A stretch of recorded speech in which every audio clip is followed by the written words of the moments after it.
Esta tarde tenemos dos preguntas. La primera es el cristiano y la brujería. Yo voy a nombrar las preguntas estas y le vamos a dar el tiempo y el espacio a Marcelo para que él pueda explicar las preguntas.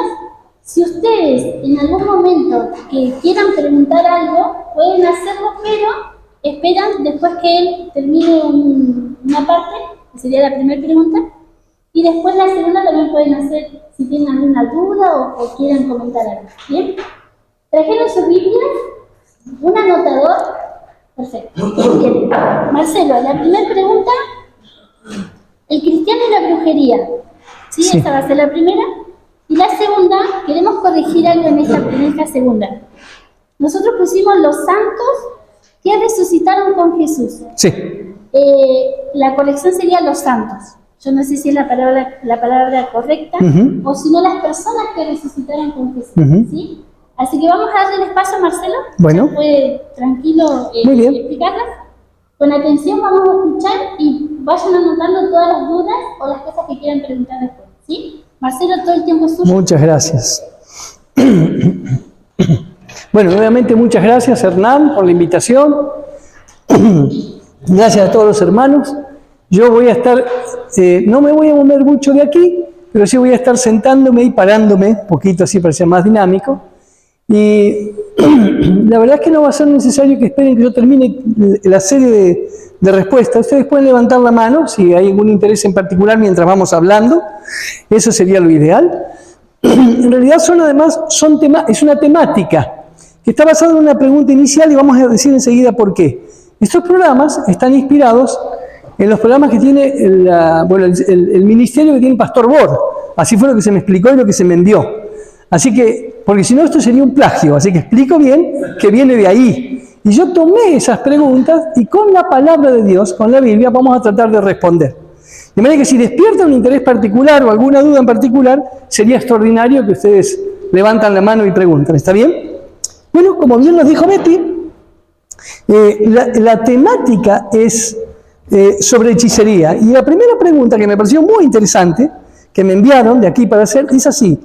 ¿Puede el cristiano, el Hijo de Dios, el cristiano, puede sufrir una enfermedad o sufrir por un hechizo? ¿Se entiende? Enfermedad o algún sufrimiento por hechizo, por magia negra o por algún otro, vamos a decir así, recurso de este tipo. ¿Puede que eso pase? Bueno, yo me gustaría, para tomar una respuesta sobre esto, ir un poquitito al fundamento, a la base más amplia para este tema. Y rápidamente vamos a poder comprender la respuesta. Por favor, me acompañan a Deuteronomio capítulo 18. Vamos a hacer de dos maneras. En algunos lugares, en algún momento vamos a buscar, tomar tiempo de buscar. En otro momento yo voy a citar el texto y lo voy a leer rápido. Si alguien es una cuestión de tiempo nomás. Si alguien no encuentra, buenísimo, y si no, escucha, por favor, lo que se va a leer de la palabra de Dios. Y de aquí vamos a sacar bastantes ideas. Mire qué interesante es el fundamento bíblico sobre este tema de la brujería, la hechicería, las creencias en supersticiones. Para decir de entrada, son todas formas de espiritismo. Va tomando distintos nombres a lo largo de la historia, pero es el espíritu del Génesis. ¿Se acuerdan allá del espiritismo? La serpiente se apareció a Eva, es ese. Siempre es el enemigo que está detrás. Así que vamos a leer aquí lo que dice. Deuteronomio 18, versículo 9 en adelante, dice: Cuando entres a la tierra que Jehová tu Dios te da, no aprenderás a hacer según las abominaciones de aquellas naciones. Fíjense, hermano, que lo está calificando de abominaciones lo que ahora va a describir. Muy interesante. No sea allí hallado en ti quien haga pasar a su hijo o a su hija por el fuego, ni quien practique adivinación, ni agorero, ni sortílego, ni hechicero, ni encantador, ni adivino, ni mago, ni quien consulte a los muertos. Y ahora dice por qué, versículo 12, porque es abominación con Jehová cualquiera que hace estas cosas, y por estas abominaciones, noten qué destacado es esto, es por estas abominaciones que Jehová echa a estas naciones delante de ti.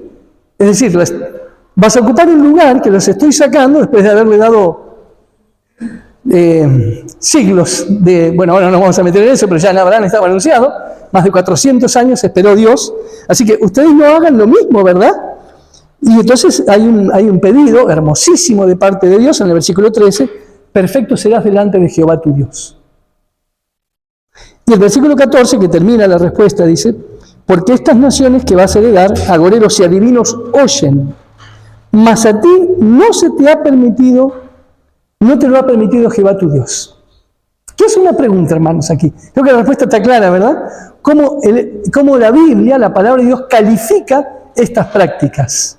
Me pregunto, hermanos, ¿por qué Dios será que nos advierte que no hagamos eso y que para Él es abominación? ¿Por qué se pone tan firme, tan duro el Señor con esta advertencia? ¿Por qué será?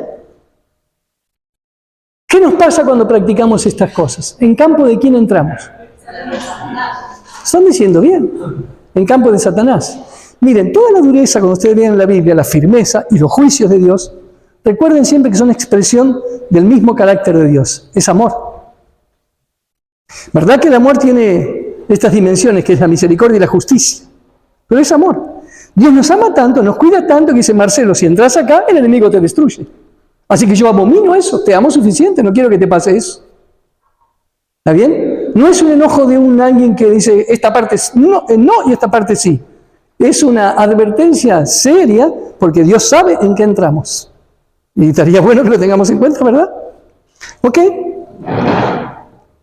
Así que me parece que tenemos ahí suficiente.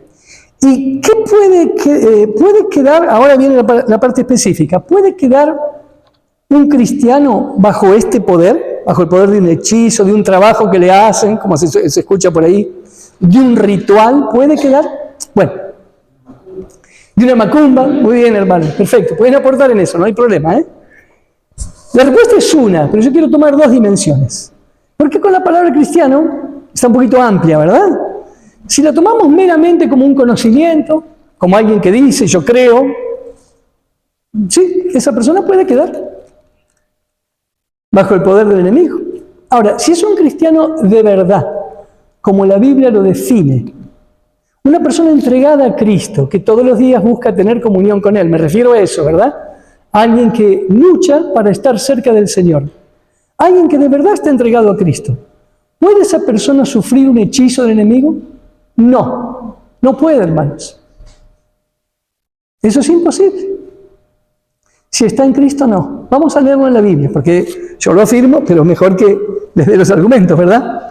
Para lo primero que podemos buscar, y ahora sí les voy a empezar a pedir que lean, por favor, Números 23. Está clarísima acá la declaración, pero quisiera que alguien lo pueda leer, por favor, audiblemente. Y si están grabando, yo no tengo problema de reiterarlo. Ok, gracias. Número 23. La primera parte del versículo, la parte A del versículo. ¿Qué dice?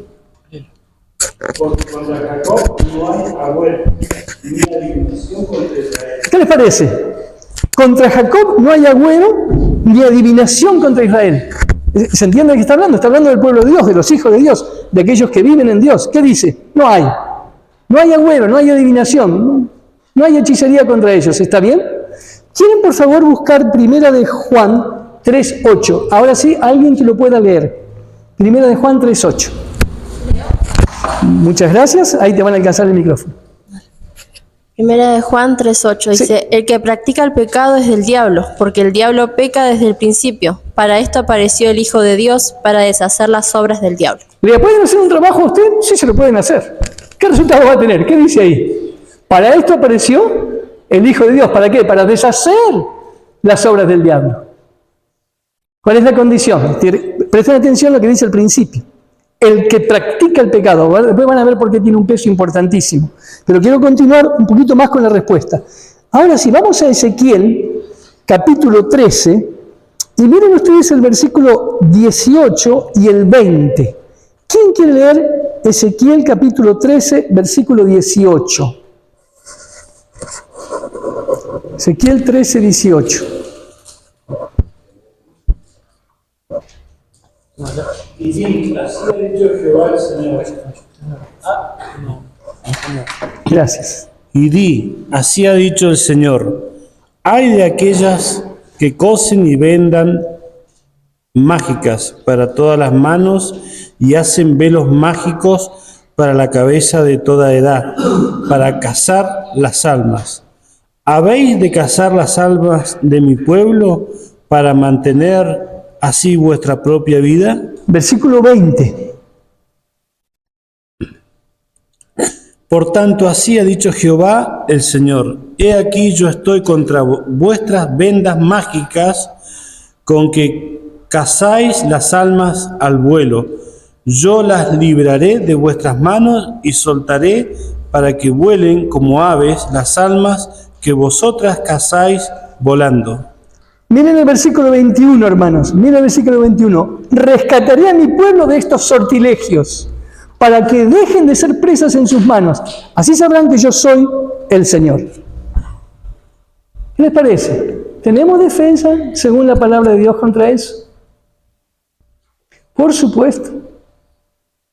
Así que está, me parece firme en la palabra de Dios este punto. Creo que se entendió en la Biblia. No sé si tienen alguna pregunta específica respecto de esto hasta aquí. Hermano. Entiendo que evidentemente la diferencia está entre si uno decide ponerse a la protección de Dios y al cuidado de Dios, o decide ir por su propia cuenta, ¿no? Porque el poder de Satanás nunca va a ser mayor que el poder de Dios. Muy bien. Pero sí mayor que el nuestro. Muy bien. No debiéramos temer esta circunstancia, ¿verdad? Porque alguien lo puede hacer. Pero aquí tenemos, y nosotros estamos refugiados en Dios. Sin embargo, quisiera comentar dos aspectos en los que debiéramos cuidarnos especialmente en esto que estamos hablando. En primer lugar, es el riesgo que tenemos de la presunción. Tenemos que tener cuidado del pecado de presunción. ¿Qué es el pecado de presunción? Elena de White dice que uno de los pecados mucho más frecuentes de lo que se cree. Presunción, la primera parte que podemos pensar es lo que la palabra dice, ser presumido. Avanzar sin tener las condiciones. Presumido. Y esa es la idea de presunción. Cuando yo no cumplo las condiciones, pero reclamo la promesa. Cuando yo avanzo, cuando yo, ¿cómo diríamos así? Provoco algo, suponiendo con total libertad, con total presunción, de que Dios igual me va a proteger. Vamos a dar un ejemplo claro de una tentación de presunción que, por supuesto, el enemigo no pudo vencer, que es la tentación en Cristo. No sé si se acuerdan, cuando el enemigo le cita el texto bíblico en la segunda tentación. Sí, le dice al enemigo el enemigo le dice a Cristo que se eche abajo, ¿verdad?, del pináculo del templo. La cita que le dice es una cita de Salmos. Dice así: pues a sus ángeles mandará acerca de ti y en tus manos te sostendrán. ¿Escucharon bien? Está citando la Biblia. ¿A dónde habría presunción si Cristo se hubiera tirado del pináculo? Creer que los ángeles lo iban a sostener. ¿Y por qué no lo harían? Porque está obligando. Es sutil, ¿eh? Es sutil. No, miren, de paso lo que dicen hermanos es muy interesante y quiero aprovecharse un paréntesis dentro del programa, ¿eh? Quiero aprovecharlo. Esta es la dinámica de la tentación del enemigo. Bueno, pero lo que dijo el hermano, que lo estaba obligando. Lo que hace el enemigo es prepararte el escenario, lo lleva a Cristo al pináculo del templo, pero han notado que le dijo, tírate. ¿Por qué no lo empujó? ¿Para que se cayera? ¿Por qué no lo empujó? La manera en que se establece, no que Está muy bien. ¿Saben por qué, hermano? Porque el enemigo te puede llevar al escenario de la tentación, pero no te puede obligar a pecar. Así que él no estaba permitido que lo empujara a Cristo. Cristo tenía que tirarse voluntariamente. Eso hubiera sido presunción. Obligar a Dios a que te salve. Muy bien. Obligarlo a Dios. ¿Y saben por qué fue presunción además? Porque el texto de Salmo está mal citado. Eso hace el enemigo. Él le dijo a sus ángeles mandará cerca de ti y se quedó ahí, para que tu pie no resbale, no tropiece en piedra. El texto de Salmo completo dice para que te guarden en todos tus caminos. Tenés que andar en los caminos del Señor. Eso es lo que se ahorró. Jesucristo se dio cuenta que se lo había citado parcialmente. Entonces, ¿qué le dijo? No tentarás al Señor tu Dios. Así venció Cristo eso. La presunción es un peligro para no quedar bajo el dominio del enemigo. Este es el primer que teníamos que tener en cuenta, el primer tópico. Y el segundo de esto, para no quedar bajo su égida, bajo su gobierno, es algo muy interesante que tenemos que pensar. una práctica de pecado consciente, cultivada, abrigada, yo quiero ser específico en esto, quedamos expuestos a Satanás. ¿Vieron el texto que leyeron de 1 de Juan? El que practica el pecado es del diablo. Si yo conservo en mi corazón, de este modo, una práctica de pecado que sé que está ahí, y lo protejo, lo cultivo, lo cubro, sí estoy bajo la influencia del enemigo. No necesito ni siquiera que me hagan ningún trabajo, ¿se entiende? Pero quedo expuesto a la falta de protección. Hermanos, creo que se entiende, no estoy hablando de una persona que está luchando, porque eso nos pasa, por lo menos quien le habla le pasa. Luchamos para no ceder, nos aferramos al Señor. Eso es la carrera del cristiano. Estoy hablando de la persona que voluntariamente practica un pecado, lo abriga, lo cubre, lo protege, lo ejercita. Mirad esta cita de Elena de White, mirad qué interesante. La voy a leer, está en Conflicto de los Siglos, página 546. Todos aquellos que conservan y cultivan rasgos pecaminosos de carácter, o que fomentan un pecado conocido, atraen las tentaciones de Satanás, se separan de Dios y de la protección de sus ángeles. Y cuando el maligno les tiende sus redes, quedan indefensos y se convierten en fácil presa.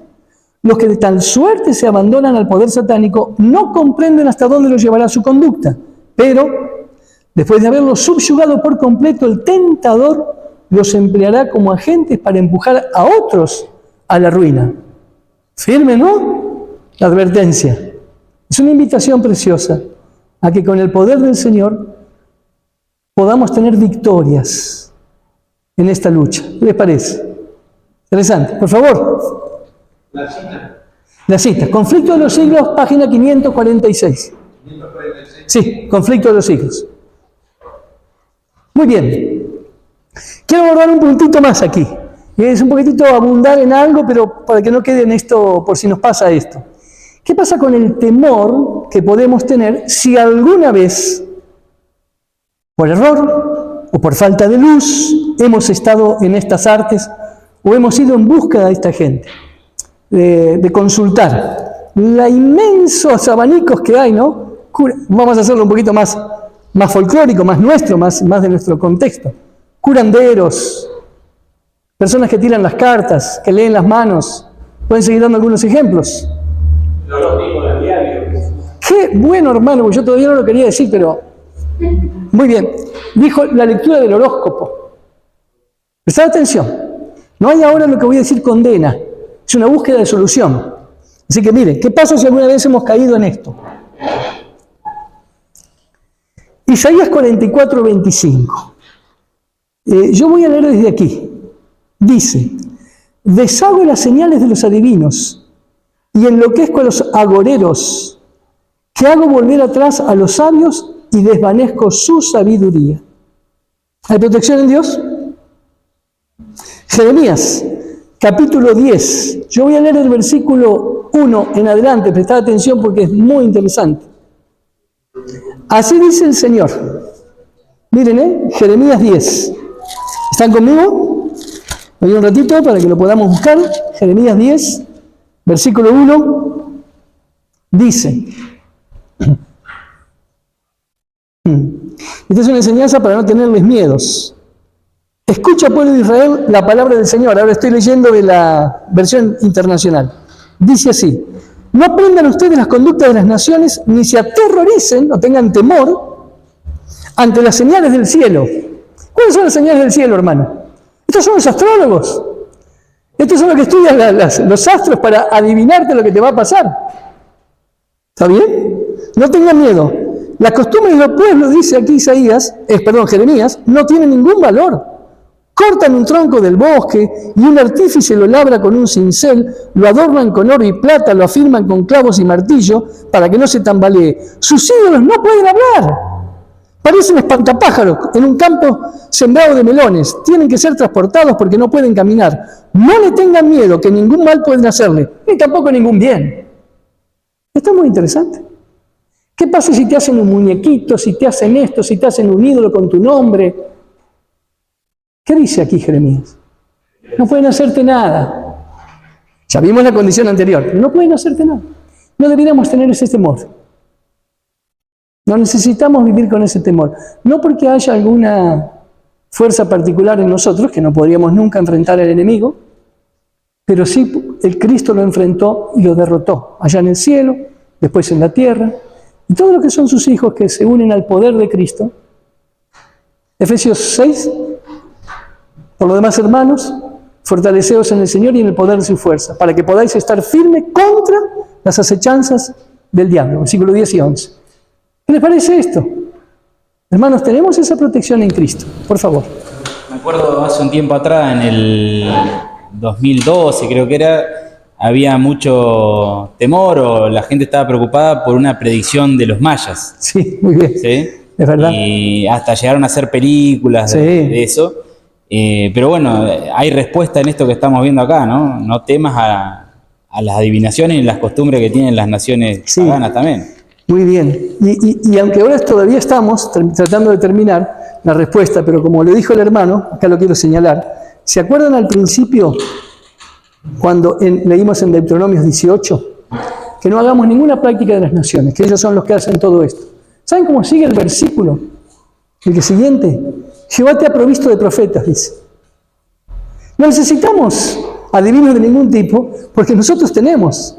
Y después vamos a leer el texto de Isaías, que ya le está viniendo en mente, ¿verdad? A la ley del testimonio.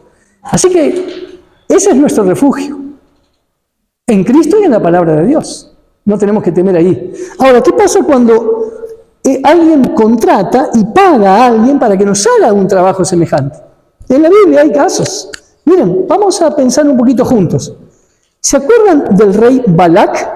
¿A quién contrató? A Balaam. Y lo contrató para que maldijera a Israel. Y lo adornó bien, ¿eh? ¿Se acuerdan? Interesante. Y hasta que llegó al punto que tenía que lograr que lo maldijera al pueblo de Israel. Pero yo no puedo contar toda la historia ahora porque estamos más específicos con el tema. ¿Saben qué hermoso cuando ustedes lo leen? Está en la palabra de Dios, pero Elena de White cuando lo explica es precioso.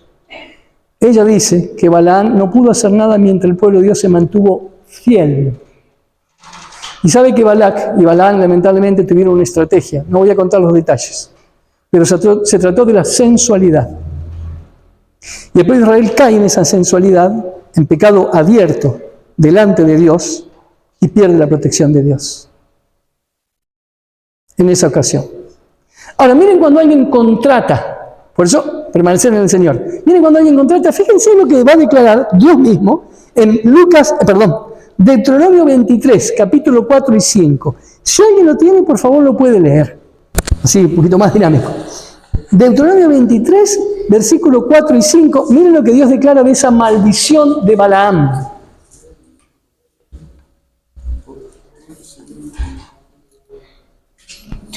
Porque no os recibieron con pan y agua en el camino cuando salisteis de Egipto, y porque alquilaron contra ti para maldecirte a Balaam, hijo de Beor, de Petor, en Mesopotamia de Siria. Pero el Señor tu Dios no oyó a Balaam, sino que volvió la maldición en bendición, porque el Señor te ama. No puede ser más claro, más transparente, más hasta precioso. ¿Qué dice? ¿Qué hizo Dios con la maldición? La transformó en... Es igual para nosotros, hermano. Ahora, me encanta el motivo, porque eres una persona maravillosa. No, eso es muy bueno. Es misericordia. Dice, porque Jehová el Señor, ¿qué? Te ama. Miren qué tan natural y sencillo, ¿no?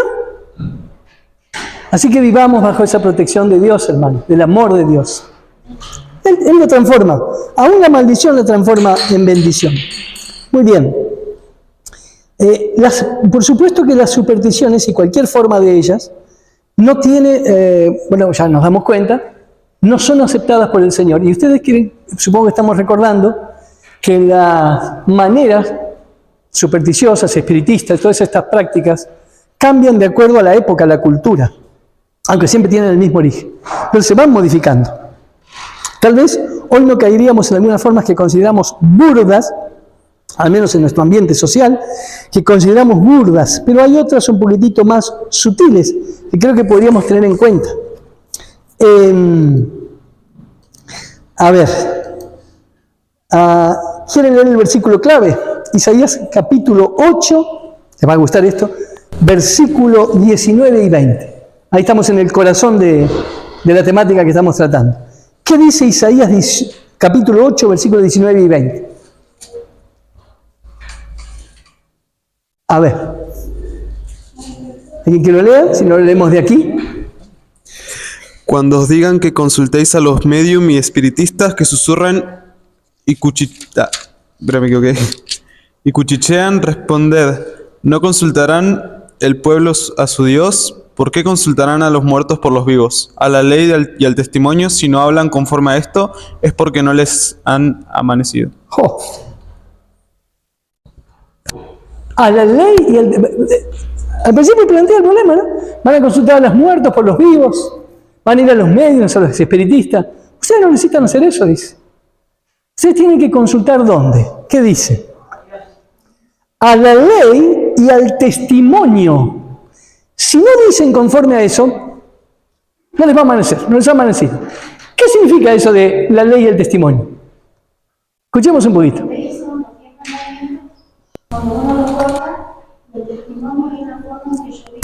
Hermana, ahora le van a casar el micrófono. ¿Usted puede expresar eso, por favor? Para escuchar un poquito. Sí, que el versículo se refiere ¿A la ley? Es la ley, a los 10 mandamientos, cuando yo los guardo como cristiano, y el testimonio es de lo que yo, doy a conocer, Muy bien. lo que estoy viviendo Muy bien. en Cristo. Es una linda aplicación espiritual que está haciendo la hermana. Muy bueno, gracias hermana. Vamos a dar después un poquitito más preciso la parte teológica, bíblica de eso, pero muy buena aplicación, hermana. La obediencia, ¿verdad? La ley y el testimonio que doy con mi vida. Por supuesto que es un factor de protección. Está muy bien. ¿Alguien más? Ezequiel, podés participar, ¿eh? No hay problema, si querés comentar algo de esto. Sí, con gusto, el testimonio tiene que ver con la ampliación de la ley de Jehová a través del ministerio de los profetas, ¿no? Muy bien. O sea, la persona recibe en la iluminación, en la inspiración, recibe la orientación moral de Dios inicial y luego la ampliación de ese marco moral en todos los profetas que vinieron luego. O sea, la base para encontrar solución, para encontrar guía, conducción en la vida, no está en consultar a este tipo de personas que practican estas prácticas, valga la redundancia, Sí. sino el contenido bíblico y la orientación divina. Muy bien. Y saben que, gracias, muchas gracias a ambos. Es precioso lo que dice. De paso hacemos, no es un paréntesis, aprovechamos para comentar un poquito. Cuando aparece la palabra ley, aquí en el Antiguo Testamento y en este caso específico, es la palabra Torá. La Torá, en el sentido específico, son los escritos de Moisés, el Pentateuco. ¿Conocen, verdad? Génesis, muy bien, los 5 libros. Este es el fundamento de la Biblia. Lo que Dios inspira a Moisés, los 5 libros, la Torá, la ley. Luego, basados en eso, y de paso esa era la regla de fe que se consultaba para ver si un profeta era verdadero, vinieron el resto de los profetas, que la Biblia llama los testimonios. Así que a la ley y a los profetas que siguieron, es decir, a toda la Biblia. Luego, esa es una segunda dimensión. Luego hay una tercera dimensión específica que la hermana lo mencionó, que uno puede reducir la palabra Torá en el uso solamente, ¿no? Aunque tiene esta amplitud, que es los 10 mandamientos. Y los 10 mandamientos es la sustancia plena, ¿no? Porque Dios lo escribió con su propio dedo. Pero la Torá implica la ampliación a lo que Moisés escribió, y cuando nosotros ampliamos eso, la Torá, que es la revelación de Dios, es toda la palabra de Dios. Así que nos tenemos que basar en eso, en la palabra de Dios. Y estamos completamente seguros en eso, si la palabra de Dios nos permite hacer uso que tenemos que hacer de ella, que es encontrarnos con Cristo y nuestra vida depender de Cristo. No se trata de un aprendizaje memorístico de las Escrituras. Miren, ¿quién conoce de memoria la Biblia sino el enemigo? ¿Vieron que Santiago dice que si tiene fe el enemigo? Él ni duda que Dios existe. Estuvo ahí con él. Y sin embargo, está completamente perdido. De hecho, es el autor de todos estos males que estamos hablando, ¿no? De manera que se trata de la palabra de Dios incorporada en nosotros como un vínculo vital, salvífico, con nuestro Dios. De eso se trata. Y ahí estamos protegidos de eso. Sí, Hernán, por favor. Sí, yo quería preguntar, cuando uno encuentra un trabajo, que le llaman, la gente dice, no lo toqué, déjalo. Muy bien. Esa sería la pregunta, ¿no? Muy bien. ¿Tener ¿Qué hacemos miedo? con eso? Sí, hay que tocarlo, Bueno, desarmarlo, muy bien. correrlo, barrerlo, Muy bien. sacarlo de ahí. Perfecto. Ahora contestamos, todas formas de práctica de hechicería, cualquiera que sea, tiene que ver con el enemigo, ¿verdad? El consejo saludable que damos es esto: manténgase lo más alejado que pueda. Si usted es impuesto en ese lugar, no tiene que temer, porque no lo escogió, no lo eligió. Ahora, ir voluntariamente, tocar objetos voluntariamente, tenerlos en casa voluntariamente, eso sí es un problema, porque estamos pecando de presunción, ¿verdad? Eso no debiéramos hacer. Debiéramos tener siempre una seria consideración del poder que tiene el enemigo, atención, refugiándonos en el poder de Dios. No tenemos que tener miedo, pero tampoco ser irrespetuoso, bueno, justamente soberbio frente a esas cosas. No tenemos que tener presunción. Si yo sé que algo ha estado bajo el efecto del hechizo, de la magia, y yo no tengo ninguna necesidad de participar de eso, ni de tocar, ¿por qué lo haría? No lo voy a hacer. Ahora, alguna vez pasó, pues en casa, en otro lugar, que a usted le tiran algo ahí dentro de la casa, ¿no? No voy a entrar en detalle, pero saben entonces. O está en el patio. Sí, hermano, pídale a Dios, levante eso y sáquelo, no le va a pasar absolutamente nada, ¿verdad? Ahora, yo no voy a ir a entretenerme con esas cosas.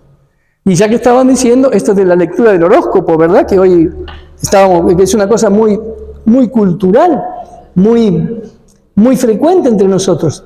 ¿Qué dice la Biblia sobre eso? Vimos, aquellas personas que consultan a los astros, incluso que esas consultas las hacen mes a mes, está condenada en la Biblia. ¿Debiera un hijo de Dios entrar en esa práctica, aunque sea me entretengo leyendo el horóscopo? ¿Usted le parece? Se está entreteniendo con artes diabólicas. Yo creo que ahí sí tenemos que tener cuidado.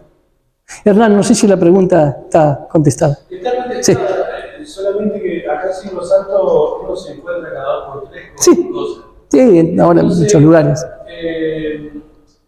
Por ahí digo, va a pasar un niño, va a pasar alguien, y entonces prefiero yo agarrar y meter todo en una bolsa. Sí. Porque muchas veces sabemos salir a la barra y encontramos cosas. Así es. Acá nomás en la plaza, hace 3 meses cuando iba a mi trabajo, a las 8 menos 20, en la placita acá frente de los chinos, había todo un trabajo. Estaban la gente que limpia y riega, y me preguntaron, me pararon a mí qué era eso. Y yo le dije, es preferible que se mantengan alejados, no dejen que salgan a alguien. Y yo me fui porque es algo que uno conoce que es algo muy fuerte. Es eso, ¿sabes? Claro. Claro, pero ahí caemos en una trampa de darle como que eso es importante, que eso es del diablo. Por supuesto. Otra vez, si yo voluntariamente me voy a meter en eso, no está bien, porque hay presunción. Ahora, si yo tengo que intervenir porque estoy impuesto a necesidad, digamos así, no hay ningún problema. Por ejemplo, yo visito con frecuencia a mi madre. Ella vive en la costa. O una persona mayor ya. Y cuando yo camino por ahí, en Neuquén también se encuentra. Hay por todos lados en la playa ahora muchos esos refugios. Yo sigo caminando. No es que me da ningún temor, pero tampoco estoy mandado a limpiarlo, todo. Pero si lo tuviera que hacer, porque a alguien le podría afectar, sí, no hay ningún problema. No es un problema eso. En el contexto que estamos hablando. ¿Se entiende? Miren, quisiera comentar un poquito ahí sobre esto, para que vea una práctica que tenemos con frecuencia. Isaías 47. Yo se los voy a leer de la versión internacional, porque esto sí que me parece que es algo muy cultural en nosotros, muy frecuente. Enseguida se va a dar cuenta de qué práctica está hablando. 47. El versículo 12 y 13 voy a leer. Van a ver que está dicho en forma de ironía incluso, porque el pueblo de Dios, o sea, los hijos de Dios habían caído en estas prácticas. Estate ahora en tus encantamientos, dice, y en la multitud de tus hechizos. Voy a pasar a la versión internacional. Persiste entonces con tus encantamientos y con tus muchas hechicerías, en las que te has ejercitado desde la niñez. Tal vez tengas éxito, le dice irónicamente, ¿no? Tal vez puedas provocar error. Los muchos consejos te han fatigado, que se presenten tus astrólogos escuchad, los que observan las estrellas, los que hacen predicciones mes a mes, que te salven de lo que viene sobre ti, si es que tuvieran algún poder. Pero está citando literalmente a aquellos que elaboran el horóscopo, mes a mes. No participaríamos de eso, ¿verdad? No lo tenemos que hacer. Nada que de esto voluntariamente. Ahora, ¿qué pasa si yo estoy, no sé, leyendo el diario y ahí alguien se pone a leer el horóscopo? Bueno, pues, escucho. No tengo nada voluntario con eso. ¿Se entiende aquí? En síntesis, hermanos, la palabra de Dios, citada como una experiencia personal con Cristo, con nuestro Dios, es la que nos protege. Y la Biblia claramente condena cualquier práctica, antigua o moderna, de cualquier forma de hechicería, de la cual, por lo tanto, mantengámonos alejados. ¿Está bien? Hasta aquí va esta primera parte de mi tema. Quisiera saber si hay alguna pregunta. ¿Algo más? Está bien. Bueno, necesitaría saber hasta qué tiempo tengo, porque ahora vendría la segunda parte. Por favor, hermano, sí. Sí. Como dijo usted, o sea, todo esto que nosotros leemos, que las formas de la hechicería a nuestros días, eso también es como que ha cambiado. Todo el tiempo cambia, claro. Va cambiando, porque Sí. por ejemplo, hoy por hoy igual, yo a mi hija las tengo en un secundario y ya en primaria. Así Hablan es. mucho de esos juegos que hacen los chicos. Muy bien, Y es muy bien. como que cambia, va cambiando. Porque Absolutamente. Satanás va buscando sus formas más sutiles para ir entrando. Uno es grande y por ahí es como que la confianza, la firmeza en el poder de Dios, uno la tiene, pero en los chicos que son más pequeños, es como que hay otra forma de llegar y... Absolutamente. Porque muchas veces los miedos, yo tengo mis dos chicas que una de ellas, la más grande, es muy miedosa. Y a raíz a veces de esos juegos que hacen, ya sea lo hacen los chicos porque realmente quieren saber si es verdad o no es verdad, y ellos caen a veces en esos engaños, donde pueden también ser fáciles de Satanás de llegar de alguna forma a ellos. Sí, sí. Entonces, igual a veces las películas que vemos de terror, Muy que bien, se ven en muy la bien, televisión, muy bien. es también una forma de llegar a nuestros días. Excelente. Hermana, muchas gracias por el comentario, porque ahora esto se ha tornado en algo práctico, que es lo que queríamos, ¿no? Mire qué bien lo que ella, la hermana, dice, formas actuales. ¿Qué películas miramos nosotros? Cuando yo miro películas de terror, el enemigo está literalmente ahí en la pantalla, nosotros lo vemos. Casi toda película hoy tiene tres fenómenos combinados: satanismo, violencia y sensualidad. En estas tres cosas que he mencionado, ¿dónde no está el enemigo? Está en todo. Claro que haríamos bien en cuidarnos de eso, hermano. Tiene razón. Los juegos para los adolescentes y para los chicos preparados son puertas que se abren para esto, por supuesto.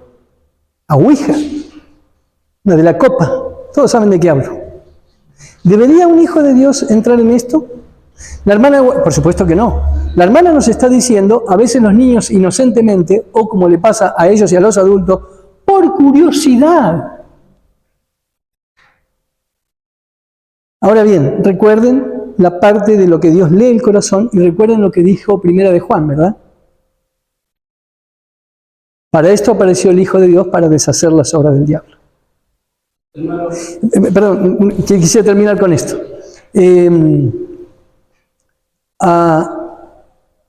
¿Puede una persona que ha practicado eso ser salvado de esa situación? Por supuesto, por supuesto. Con tal que, a ver, hermano, perdón, yo sé que hay una diferencia, pero toda práctica de pecado nos pone en una condición donde el enemigo nos domina, aunque no sea tan evidente como un ritual de esto que estamos hablando. Y la solución siempre es la misma: el arrepentimiento e ir al Cristo. Así que no tenemos que vivir por temor. Porque eso existe a nuestro alrededor o por si alguna vez caímos. Pero sí tenemos que salir de eso. Escuchando una predicación del pastor Born, ¿Sí? él lo llevó a la manera de razonar en los que estaban delante con él, y entonces él decía, escuchando a mi hermana acá, que a veces los niños caen inocentemente dentro de esta trampa que el enemigo tiene tendida. El enemigo también nos conoce a nosotros, Claro. a los más grandes, y a veces confiamos en que no, a nosotros no nos va a pasar. Pero lo llevó en el ámbito de, por ejemplo, del teatro y del cine. Muy bien. Cuando nosotros vamos a esos lugares, invitamos a Jesús para que vaya con nosotros a ver algo así. Claro. Donde la televisión hoy pareciera algo que es atractivo porque hay acción, porque hay esto y esto y lo otro. Pero muchas veces nosotros caemos también dentro de esa trampa. Entonces, es replantearnos qué es lo que estamos viendo. Muy bien, hermano. Porque a mí me llamó mucho la atención, y que yo antes sí, me gustaban mucho las películas de acción. Pero a esto que me llevó el pastor es que decir, ¿vos estás invitando a Jesús? Claro. ¿A él le gustaría, a vos te parece que Jesús estaría viendo una película de esta? Claro. No, es el enemigo el que llama. La madurez, el crecimiento espiritual le permite a la hermana discernir, esto no es para alguien que está siguiendo a Cristo. ¿Está bien eso? Yo quisiera terminar un poquito la respuesta del primer planteo de la hermana, recordando a todos la cantidad de veces que Jesús expulsó demonios. Esas personas estaban bajo el poder del enemigo voluntariamente, hermanos. Y Cristo los sanó. Podemos citar dos, hay muchísimos. ¿Os acordáis del endemoniado de Gadara? Ese es impresionante. ¿No? Quería decir algo y le salía otra cosa. Pero Cristo leyó y lo libertó, ¿sí? ¿Se acuerdan del padre que vino cuando Jesús bajó del monte de la transfiguración? Cuando Cristo le pregunta, ¿desde cuándo le ocurre esto? Muy interesante la respuesta. Desde pequeño, Señor. Si puedes hacer algo. Y Cristo, qué maravillosa la respuesta de Jesús, ¿no? Si tú crees, al que cree todo le es posible. Y Jesús lo libertó a ese que de pequeño se había metido, no sabemos cómo, en ese campo. Así que sí, claro que hay esperanza. Siempre en Cristo y a través de Cristo. Muchísimas sanidades que Cristo hizo tenían que ver con el poder del enemigo. Si hoy no es tan evidente así, no importa que no sea tan evidente, el poder del enemigo está. Solo que Dios sigue siendo quien resuelve el asunto. Son dos preguntas. Por un lado está la persona poseída, que no necesariamente manifiesta una posesión grotesca. Muy bien, hermano. Sino que está poseído, pero anda normal. Y en cierto momento manifiesta esa rebeldía, hace desastre y después sigue normal la persona. Muy bien. Esa sería la primera pregunta.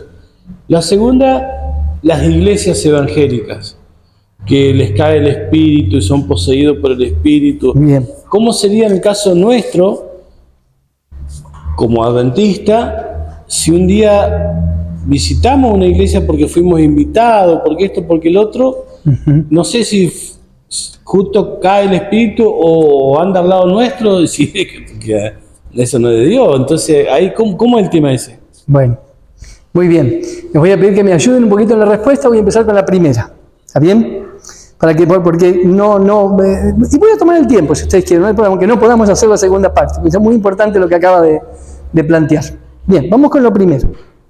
Haríamos bien, en algunas ocasiones, distinguir algunas enfermedades mentales de posesiones. Se pueden parecer, pero no lo son. No podemos en este momento aquí discriminar, pero sí sabemos que hay enfermedades que tienen que ver con cierta conducta que nos podría parecer que tiene que ver con posesiones demoníacas. ¿Está bien? Bueno, es una cosa que se podría distinguir. Sin embargo, lo que el hermano citaba como ejemplo es muy bueno. Él dice, podría ser una persona perfectamente normal, no que tiene esas manifestaciones que esperamos. Yo voy a hacer un dibujo un poquito, y él decía, no, esa manifestación es grotesca. Así que voy a hacer una grotesca, por ejemplo, es el endemoniado de Gadara.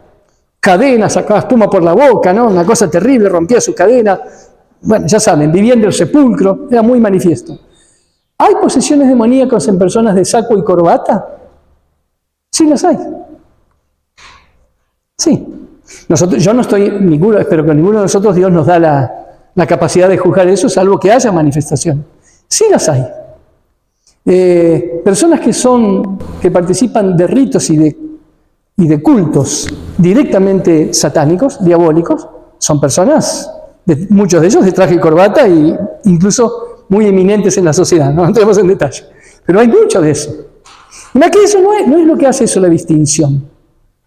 Lo que hace la distinción es lo que hemos estudiado hasta aquí, sobre las advertencias que Dios nos dice dónde tenemos que caminar, ¿verdad? Así que no, es verdad que no todos son grotescas. Yo quiero ampliar un poquito este tema aquí. Elena de White, al hablar sobre espiritismo, tiene un desarrollo precioso.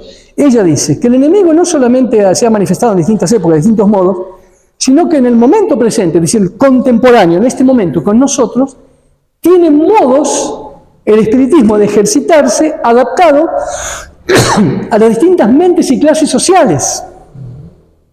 Hay gente que juega fina y elegantemente con la nueva era. Están bajo el poder del enemigo. La nueva era es del enemigo. Hay personas con rituales y culto más grotesco, de los cuales nosotros no quisiéramos saber nada.